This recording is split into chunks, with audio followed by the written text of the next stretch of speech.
guys, next move is similar to the reverse del Hiva sweep in our positioning. So this is called Kiss of the Dragon. This is a little bit different in that I'm not trying to go underneath ab when he's in a low position.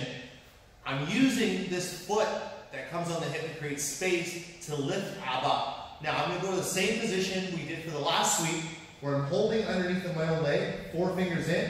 I have my leg underneath his thigh with my foot turned into him, and I'm flexing and being strong. And this foot is within ab's hip.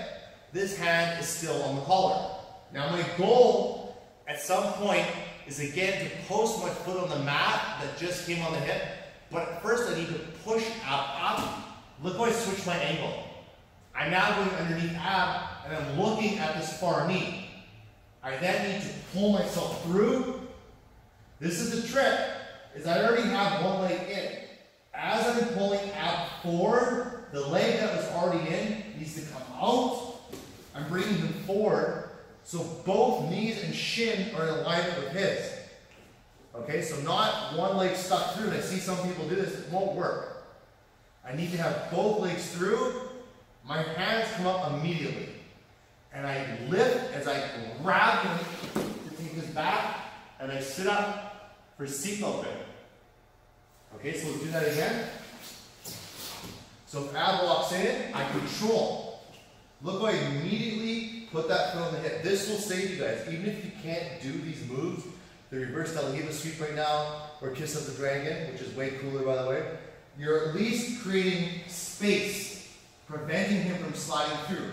But look, as he pressures me, we have that collar grip and that sleeve control, and I'm still underneath my thigh, preventing him from dropping into the ground. I create space. As that space happens, look at my positioning. I immediately shoot my hand behind his knee. I bring him forward with that hand, and I'm bringing my legs through. The moment he's through, I can't stop here. I'm not grabbing the ankles, which some people do when I dump him forward. I'm immediately reaching my hands up, and I'm kicking out and grabbing him. And seatbelt grip. Okay, so one more time, we'll go slow, different angles. So ab walks in, and boom, that's our position. Foot on the hip, that stops him from slicing down. That hand is on the knee, preventing him from dropping my knee to the ground and cutting through. Hand on the collar. I lift, and I'm pulling myself through. This is the trick. Reaching through, pulling ab here. Immediately, as soon as I'm in this position, my hands come up, because as I'm lifting him with my legs, his belt or gi is getting closer to grab. My hooks come over, and I sit up for seatbelt control, and we fall to the pillow and choke him unconscious.